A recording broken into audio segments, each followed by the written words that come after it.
NCP সহ 3টি রাজনৈতিক দলকে নিবন্ধন দিল ইসি। জোটের প্রার্থীদের নিজ প্রতীকে লড়ার বিধান রেখে সংশোধিত আরপিওর অধ্যাদেশ জারি। পুলিশ কোনো প্রার্থীকে সুবিধা দিলে ব্যবস্থা নেওয়া হবে বললেন স্বরাষ্ট্র উপদেষ্টা। বিচার বহির্ভূত হত্যায় জড়িতদের ছাড় নয়। অন্তর্বর্তী সরকারের নিজস্ব ক্ষমতা নেই মন্তব্য মির্জা আব্বাসের। 2টি রাজনৈতিক দলের ওপর ভর করে টিকে থাকার অভিযোগ। এবং কিছুদিনের মধ্যেই দলীয় প্রার্থী ঘোষণা, জানালেন জামায়াতে আমির। মতানৈক্য কাটাতে দলগুলোর সাথে আলোচনায় রাজি।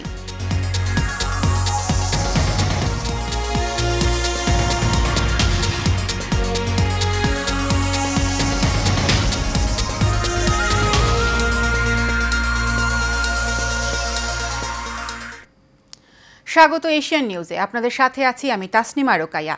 এতক্ষণ শুনছিলেন বিআরবি কেবল ইন্ডাস্ট্রিজ লিমিটেড সংবাদ শিরোনাম। এবারে পুরো খবর। জাতীয় নাগরিক পার্টি সহ নতুন নিবন্ধন পাওয়া 3টি রাজনৈতিক দলকে প্রতীক বরাদ্দ দিয়ে বিজ্ঞপ্তি দিয়েছে নির্বাচন কমিশন। অপর 2 রাজনৈতিক দল হচ্ছে বাংলাদেশ আমজনগণ পার্টি ও বাংলাদেশের সমাজতান্ত্রিক দল মার্ক্সবাদী। মঙ্গলবার এ সংক্রান্ত পৃথক বিজ্ঞপ্তি জারি করে কমিশন। দলগুলোর মধ্যে এনসিপিকে শাপলাকলি, বাংলাদেশের সমাজতান্ত্রিক দলকে কাঁচি ও আমজনগণ পার্টিকে হ্যান্ডশেক প্রতীক দেওয়া হয়েছে।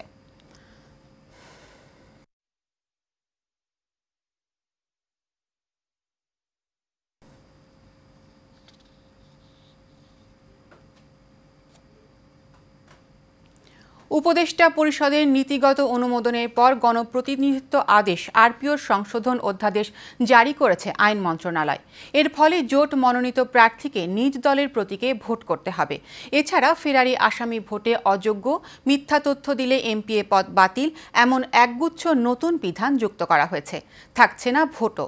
অনুচ্ছেদ 2 সংশোধন করে আইনশৃঙ্খলা বাহিনীর সংজ্ঞায় সেনাবাহিনী, নৌবাহিনী ও বিমান বাহিনী রাখা হয়েছে। ভোট কেন্দ্র প্রস্তুতের ক্ষেত্রে জেলা নির্বাচন অফিসের হাতে রাখা হয়েছে। কোনো আদালত কর্তৃক ফেরারি বা পলাতক আসামি ঘোষিত হলে সংসদ সদস্য হওয়ার অযোগ্য হবেন। জামানতের পরিমাণ 20,000 থেকে বাড়িয়ে 50,000 টাকা করা হয়েছে। এছাড়া ভোট গণনার সময় গণমাধ্যম কর্মীরা উপস্থিত থাকতে পারবেন।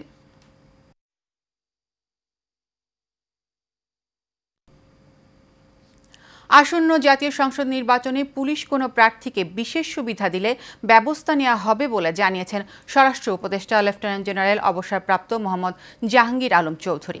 মঙ্গলবার স্বরাষ্ট্র মন্ত্রণালয়ের আইনশৃঙ্খলা কোর কমিটির সভা শেষে সাংবাদিকদের সঙ্গে আলাপকালে এ কথা বলেন তিনি। স্বরাষ্ট্র উপদেষ্টা জানান, সভায় নির্বাচন, সীমান্তের কিছু বিষয়, দেশের সার্বিক আইনশৃঙ্খলা নিয়ে আলোচনা হয়েছে। এ সময় এক প্রশ্নের জবাবে তিনি বলেন, বিচার বহির্ভূত হত্যাকাণ্ড হোক বা অন্য কোনো হত্যাকাণ্ড হোক, সবই আইনের আওতায় আসবে। পুলিশের প্রতি আমার নির্দেশনা, ইলেকশনটা হইতে হবে ফ্রি, ফেয়ার, ক্রেডিবল এবং উৎসবমুখর। কারো কোনো ধরনের এরকম নেগলিজেন্স থাকলে সাথে সাথেই তার আইনি আওতায় নেওয়া আসা হবে। আগে যেমন খালি ওই জিডি করে রাখতে হতো, কেস না, এইবার সাথে সাথেই তারা পানিশমেন্টের আওতায় নিয়ে আসা হবে। অন্তর্বর্তী সরকার 2টি দলের উপর ভর করে টিকে আছে বলে মন্তব্য করেছেন বিএনপির স্থায়ী কমিটির সদস্য মির্জা আব্বাস। মঙ্গলবার দুপুরে নয়াপল্টনে বিএনপির ভাইস চেয়ারম্যান সাদেক হোসেন খোকার 6ষ্ঠ মৃত্যুবার্ষিকী উপলক্ষে আয়োজিত এক দোয়া মাহফিল ও আলোচনা সভায় তিনি এই মন্তব্য করেন। বেকারের সংখ্যা বেড়ে গেছে, রাস্তায় নামলে হাঁটা যায় না অভিযোগ করে বিএনপির এই নেতা বলেন, একটা শ্রেণী জুটেছে দেশে নতুন, এরা দেশকে লুটেপুটে খাওয়ার চিন্তাভাবনা করছে। বর্তমান সরকারের কার্যক্রম দেখলে বোঝা যায় 2টি দল যা বলে এই সরকার তাই করে। মির্জা আব্বাস আরও বলেন, যারা এই বাংলাদেশকেই চায়নি কোনোদিন, তারা দেশের শাসনভার চায়। কিছুদিনের মধ্যেই দলীয় প্রার্থী ঘোষণা করা হবে বলে জানিয়েছেন জামায়াতে ইসলামের আমির ডাক্তার শফিকুর রহমান। পবিত্র ওমরা পালন এবং যুক্তরাষ্ট্র ও যুক্তরাজ্য সফর শেষে মঙ্গলবার হযরত শাহজালাল আন্তর্জাতিক বিমানবন্দরে দেশে ফিরে সাংবাদিকদের প্রশ্নের জবাবে একথা জানান তিনি। মতানৈক্যই গণতন্ত্রের সৌন্দর্য, এমন মন্তব্য করে তিনি বলেন, রাজনৈতিক দলগুলোর মধ্যে মতানৈক্য কাটাতে আলোচনায় বসতে রাজি তার দল। এ সময় নির্বাচন কমিশনের কাছে প্রবাসীদের ভোটাধিকার রেজিস্ট্রেশনে আরও 15 দিন সময় বাড়ানোর দাবি জানান ডাক্তার শফিকুর রহমান। বছর আগেই প্রায় এই তালিকা বিভিন্নভাবে আঞ্চলিকভাবে আমরা এটা জানিয়ে দিয়েছি। বগুড়ার শিবগঞ্জ ২ আসনে ধানের শীষের মনোনয়ন প্রত্যাশী মীর শাহ আলম এলাকার প্রচারণায় ব্যস্ত সময় পার করছেন। বিএনপির ২৩৭টি আসনের প্রার্থীদের নামের তালিকা প্রাথমিকভাবে ঘোষণা করলেও শিবগঞ্জ ২ আসনের প্রার্থীর নাম ঘোষণা করেনি। তবে উপজেলার সর্বস্তরের মানুষ মীর শাহ আলমকে ধানের শীষের প্রার্থী হিসেবে দেখতে চান। তারা বলেন, মীর শাহ আলম এলাকার উন্নয়ন, কর্মকাণ্ড পরিচালনা, মানুষের সুখে দুঃখে পাশে ছিলেন তিনি। তাই শাহ আলমকে এই আসনে ধানের শীষে মনোনয়নের দাবি জানান তারা। শালম ভাই আমাদের এলাকার লোক, শালম ভাই একজন কার্ড দেওয়া হয়, তিনি এলাকার উন্নয়ন করবে। শালমের মতন শক্তিশালী এবং যোগ্যতাবান কাউকে আমরা দেখি না। শিবগঞ্জের উপজেলায় ওর নাম ঘোষণা হলো না কেন? আমরা ওনাকে এমপি হিসেবে দেখতে চাই। বিএনপি দলকে শিবগঞ্জে টিকিয়ে রেখেছে মীর শাহ আলম ভাই। আমাদের প্রত্যাশা তিনি যেন বগুড়ার এমপি প্রার্থী মনোনীত হয়। মীর শাহ আলম ইতিমধ্যে নির্বাচনী মাঠকে জাগরণ তৈরি করেছেন। এই জাগরণটি যাতে প্রশ্নবিদ্ধ না হয়, হোঁচট না খায়, সেদিকে লক্ষ্য রেখে আমাদেরকে সিদ্ধান্ত নিয়ে আগাতে হবে। জাতীয় সংসদ নির্বাচনে নওগাঁ ৩ আসনে বিএনপির মনোনয়ন পাওয়ায় শুকরিয়া আদায় করেছেন বদলগাছী উপজেলা বিএনপির সভাপতি ফজলে হুদা বাবুল। নেতাকর্মীদের নিয়ে বদলগাছী উপজেলার মিনি স্টেডিয়ামে 2 রাকাত শুকরিয়া নামাজ আদায় করেন তিনি। নামাজ শেষে দেশ, জাতি ও দলের কল্যাণ কামনায় বিশেষ দোয়া অনুষ্ঠিত হয়। এ সময় মহাদেবপুর ও বদলগাছী উপজেলার বিএনপির বিভিন্ন পর্যায়ের নেতাকর্মী ও সমর্থকরা উপস্থিত ছিলেন।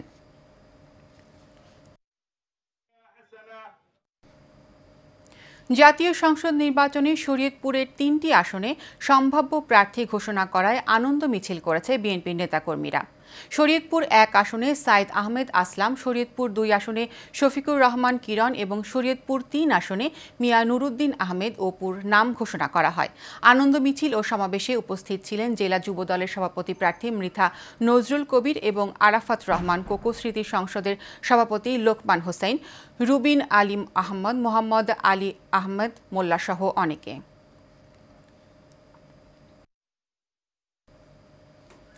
বিএনপির ভারপ্রাপ্ত চেয়ারম্যান তারেক রহমানের রাষ্ট্র কাঠামো মেরামতের 31 দফা প্রচারণায় জনসম্পৃক্ততার লক্ষ্যে সোনারগাঁয়ে সম্প্রীতি সমাবেশ হয়েছে। সোনারগাঁয়ের পিরোজপুর ইউনিয়নের 5 নম্বর ওয়ার্ড যুবদলের উদ্যোগে এই সমাবেশ হয়। উপজেলা যুবদল নেতা মাসুম রানার সভাপতিত্বে অনুষ্ঠানে প্রধান অতিথি ছিলেন নারায়ণগঞ্জ 3 আসনের বিএনপির মনোনীত সংসদ সদস্য প্রার্থী, বিএনপির জাতীয় নির্বাহী কমিটির সদস্য ও উপজেলা বিএনপির সভাপতি আজহারুল ইসলাম মান্নান।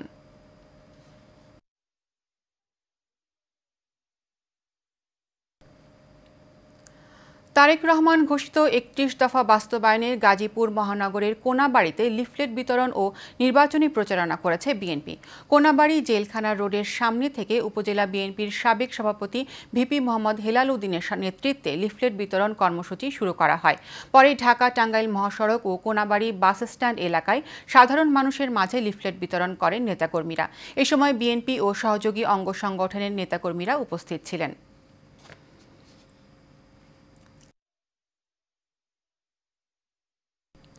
তারেক রহমানের ঘোষিত রাষ্ট্র কাঠামো সংস্কারের 31 দফা কর্মসূচির অংশ হিসেবে গাজীপুরের কালিয়াকৈর পৌর বিএনপির উদ্যোগে লিফলেট বিতরণ, মিছিল ও ভোট প্রার্থনা কর্মসূচি হয়েছে। কালিয়াকৈর বাজার এলাকা থেকে একটি বর্ণাঢ্য মিছিল শুরু হয়ে বিভিন্ন সড়ক প্রদক্ষিণ করে। এ সময় বিএনপি নেতাকর্মীরা দলের 31 দফা কর্মসূচির প্রচারণা চালানোর পাশাপাশি গাজীপুর 1 আসনে বিএনপির সম্ভাব্য মনোনয়ন প্রত্যাশী কালিয়াকৈর পৌর মেয়র মুজিবুর রহমানের পক্ষে লিফলেট বিতরণ ও সমর্থন আহ্বান করেন। শরীয়তপুরে জাজিরার চেরাগ আলী কান্দি গ্রামে আধিপত্য বিস্তারকে কেন্দ্র করে কামাল, নুরজামাল, তাজেল ও মান্নান ব্যাপারীদের বাড়িঘরে হামলা ও ভাঙচুরের অভিযোগ উঠেছে। রবিবার স্থানীয় নাসির ব্যাপারী ও সালাউদ্দিন ব্যাপারীর নেতৃত্বে দেশীয় অস্ত্রশস্ত্র নিয়ে বাড়িঘরে হামলা, ভাঙচুর ও বোমা নিক্ষেপ করে অভিযুক্তরা। এ সময় একজনকে গুরুতর অবস্থায় ঢাকা মেডিকেলে ভর্তি করা হয়। খবর পেয়ে পুলিশ ঘটনাস্থল পরিদর্শন করেছে। এই ঘটনায় জাজিরা থানায় একটি অভিযোগ দায়ের করেছেন ভুক্তভোগী পরিবার। গাইবান্ধার সাইদুল্লাপুর থানার চাঞ্চল্যকর নারী ও শিশু নির্যাতন দমন আইনে দায়েরকৃত ৬৮ বছরের বৃদ্ধা ধর্ষণ মামলার এজাহারভুক্ত আসামি আয়ুব আলীকে ঢাকা মহানগরীর মোহাম্মদপুর এলাকা থেকে গ্রেপ্তার করেছে পুলিশ। এসপি অফিস সম্মেলন কক্ষে প্রেস ব্রিফিংয়ে এসব কথা বলেন অতিরিক্ত পুলিশ সুপার শরীফ আল রাজীব। তিনি জানান, তদন্তকারী কর্মকর্তা এসআই পুলিশ সুপদ হালদারের নেতৃত্বে পুলিশের একটি চৌকস টিম বিশেষ অভিযান পরিচালনা করে গত ২রা নভেম্বর ঢাকা মহানগরের মোহাম্মদপুরের ইত্যাদির মোড় এলাকা থেকে আসামি আইয়ুব আলীকে গ্রেপ্তার করে। ঢাকার উত্তর মহানগর যুবদলের আহ্বায়ক ও কুষ্টিয়া ১ আসনের মনোনয়ন প্রত্যাশী শরীফ উদ্দিন জুয়েলের সমর্থকের বাড়িতে ককটেল বিস্ফোরণ ও কার্যালয় ভাঙচুর করা হয়েছে। এই ঘটনায় তীব্র ক্ষোভ প্রকাশ করে দৌলতপুর সরকারি মডেল পাইলট প্রাথমিক বিদ্যালয় মাঠে বিক্ষোভ মিছিল করে নেতাকর্মীরা। মিছিলে উপজেলা বিএনপি যুবদল, স্বেচ্ছাসেবক দল, ছাত্রদল সহ অঙ্গ সংগঠনের কয়েকশো নেতাকর্মী অংশ নেন। তারা অবিলম্বে দোষীদের শাস্তির দাবি জানিয়ে বলেন, ভবিষ্যতে এ ধরনের হামলা হলে আরও কঠোর আন্দোলনের কর্মসূচি দেয়া হবে।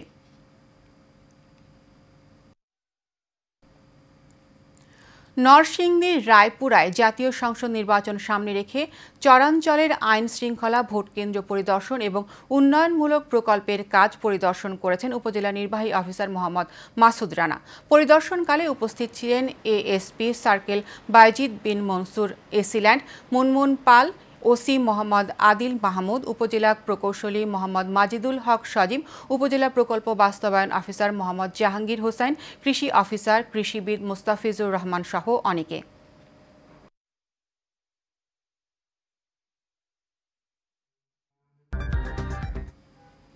চট্টগ্রাম ৭ আসনে বিএনপির মনোনয়ন পাওয়ার পর শহীদ প্রেসিডেন্ট জিয়াউর রহমানের প্রথম সমাধিস্থল কবর জিয়ারত ও প্রয়াত এই নেতার আত্মার মাগফিরাত কামনা করা হয়।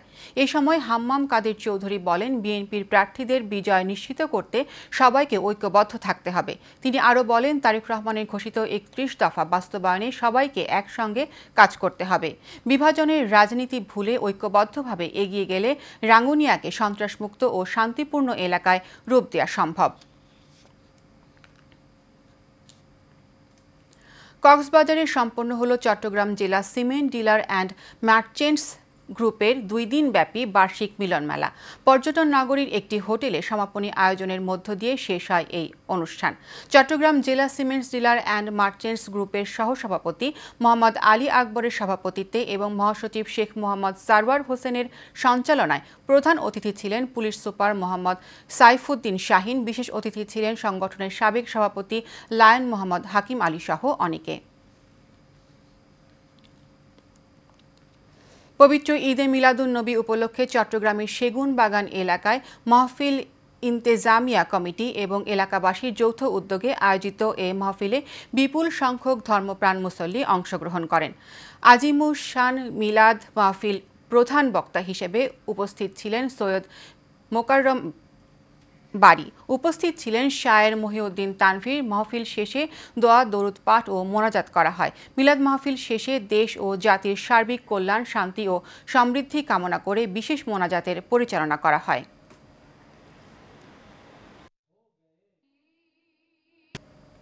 গাজীপুরের কালিয়াকৈর উপজেলার পূর্ব চান্দারা স্পোর্টিং ক্লাবের উদ্যোগে আন্তর্জাতিক টেপবল বিপিএল ক্রিকেট টুর্নামেন্ট অনুষ্ঠিত। আনুষ্ঠানিক উদ্বোধন অনুষ্ঠান হয়েছে। উপজেলার পূর্ব চান্দ্রা স্পোর্টিং ক্লাব মাঠে এই টুর্নামেন্টে মোট ৮টি দল অংশগ্রহণ করছে। আজকের খেলায় অতিথি হিসেবে উপস্থিত ছিলেন বাংলাদেশ ইউনিভার্সিটি অফ ফ্রন্টিয়ার টেকনোলজির প্রক্টর রাকিব হোসেন, প্রভাষক মোহাম্মদ মাসুদ রানা, ক্লাবের প্রধান উপদেষ্টা সাইজুদ্দিন আহমেদ ও সাবেক কাউন্সিল সারওয়ার হোসেন আকুল সহ অন্যান্যরা। মাদক এবং মোবাইল শেষ করব এশিয়ান নিউজ। তার আগে বিআরবি কেবল ইন্ডাস্ট্রিজ লিমিটেড সংবাদ শিরোনামগুলো জানিয়ে দেব আরও একবার।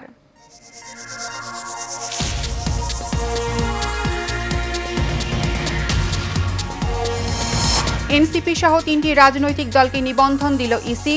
জোটের প্রার্থীদের নিজ প্রতীকে লড়ার বিধান রেখে সংশোধিত আরপিও অধ্যাদেশ জারি।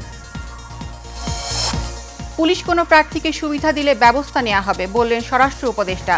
বিচার বহির্ভূত হত্যায় জড়িতদের ছাড় নয়। অন্তর্বর্তী সরকারের নিজস্ব ক্ষমতা নেই মন্তব্য মির্জা আব্বাসের। 2টি রাজনৈতিক দলের ওপর ভর করে টিকে থাকার অভিযোগ।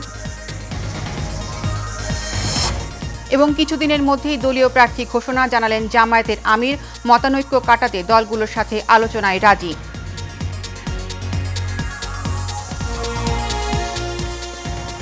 এশিয়ান নিউজে পর্যন্ত। পরবর্তী সংবাদ দেখার আমন্ত্রণ রইল। ধন্যবাদ সবাইকে।